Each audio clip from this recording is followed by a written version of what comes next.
Hi, welcome back to ITC568. Today we're going to look at assignment 2 and give you a bit of guidance around what you need to do for that. So assignment 2 is a risk assessment worth 25%, so it's a fairly hefty assignment, due on the 15th of August, again 3,000 words plus or minus 10%. So we've talked to the scenario. The scenario hasn't really changed since last time. Right, DR Alarms is expanding. They're now making alarms in Hanoi, in Vietnam, and shipping them to the different offices in Australia, New Zealand, Singapore. They're still negotiating with the company in Germany to become their agent for the EU. Right, and they're also still considering whether they're going to provide end user monitoring for their services. So that part hasn't changed. In this assignment, though, we start to get down a little bit more detail. So now we start to look at the design and manufacturing data, and we see that it's currently stored in 2 locations. So current data, which is used to create alarms and ICS systems, is stored in an AWS S3 bucket. So it can be accessed both by the home alarm manufacturing plant in Hanoi and by the ICS and IoT manufacturing plant in Bathurst. So the data for each item is stored under the appropriate DR Alarms item code. So data for older systems that are no longer in production, so the earlier versions of the home alarm system or the ICS controls, is also stored in that bucket, again under particular item codes. All the design data and IoT device manufacturing data is stored in the Dell F400 NAS, Network Attached Storage, which is located in the Bathurst Data Center. Now, it's proposed that remember it's an if, DR Alarms starts to provide monitoring services for its end users, then this data would be collected from the various different AWS Edge locations and stored in a separate S3 bucket.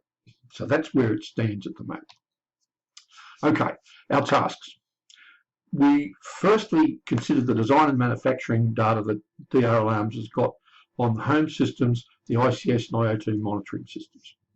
We need to look at the risks, consequences, likelihoods, and possible mitigation controls to the security and of data information that is held in the S3 bucket, but also in the Dell F400 NAS. Okay, so both of those, we've got to look at it in the 2 parts, both on the S3 and in the F400 NAS box. The second question is to consider the backup data that DR Alarms saves using an AWS storage gateway.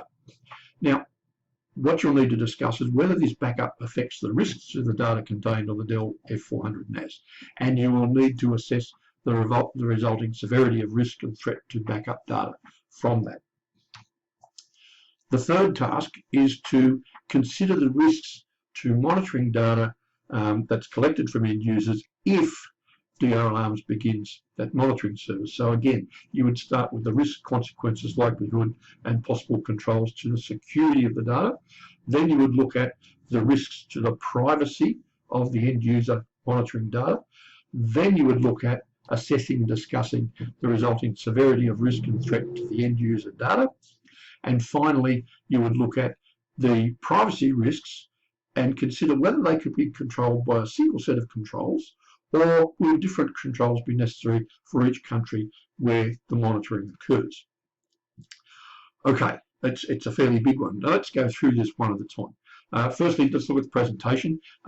So we're not doing a standard risk assessment here in a table type format. Right? Here you need to write a written report that discusses threats and risks so that management can understand the threat and risk landscape. So your report should use the following headings: security assessment of design and manufacturing data, security assessment of backup data, security assessment of end user monitoring data. And even though we're using security and privacy, we'll include them under security for the purpose of the heading. Again, as I said, your word limit for this is approximately 3,000 words plus or minus 10%, and you also need to reference using APA 7th edition format. Again, no templates from government departments and no references to the ISM or the PSPF. Okay?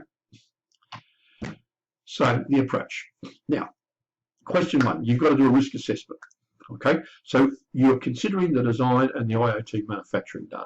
So as normal, you will look at the normal risk assessment things, risk, consequence, likelihood, controls for those sets of data. But remember, you've got to do it in two different locations, stuff that's in an AWS S3 bucket and other data that's sitting in a Delve F400 NAS. So my hints to you for this particular question is ensure you know the value of each set of data to the company, because that's going to be critical to your risk assessment. Make sure you know where each set of data resides and why is it residing there. And then what are the risks for that set of data? So that's where you would start. That's the only hints I'll give you on that one. But it's a relatively straightforward. Question 2, you're now looking at the risks posed to backup using the AWS Storage Gateway. Again, you'll look at risk, consequence, likelihood, possible mitigation controls, but remember, you now have to consider risks again in relation to which sets of data are being backed up through that storage gateway. Okay, so again, go back to the case study to really make sure you understand what you've got to do there. Question 3. Okay, so here is where you need to consider risks if DR Alarms goes ahead with their proposal to monitor end user data. So again, the risk starts off. Risk, consequence, likelihood, mitigation controls to security. Then we look at the risks to the privacy of that end user data. Then the resulting severity of risk and threat. And then can the privacy risk be controlled by a single set of controls, or do we need different sets? Now, the hints for this make it a little bit more interesting. So in 3A, you're considering risk, consequence, likelihood, and possible mitigation controls to the security of the data. Standard risk assessment problem. This shouldn't be much of a problem to you. Question 3B now. Now go back to the data and have a look at it again, but this time from the risk to the privacy of the data. So this is a bit more involved, and this is where you're going to be bringing the privacy principles and that table that you set up for question 1, for assignment 1, will probably be of invaluable assistance to you here. Okay, so then you go work out the privacy. In 3C, you now start to look at combining those assessments from 3A and 3B to assess the overall severity of risks from both a security and a privacy viewpoint. And then finally, in 3D, you look at the controls for the privacy threats. And remember, we're only talking about privacy threats in 3D. And you need to consider, do you need a single set of controls to satisfy the requirements of all the countries, or do you need separate, different controls for each country that DR Alarms operates in? Okay, so it's a little bit complex, not that difficult. It's just that you've got to break it up into sections and be very aware of which section you're working with. And of course, all the stuff you've done for assignment 1 is going to come in handy here in assignment 2. So make sure, again, you read carefully that case study information. There's lots of little bits in there that need to be considered in view of risk, but you know, that's the hint. Again, look at the marking criteria to see what we're looking for, because that will probably give you some good ideas on approach.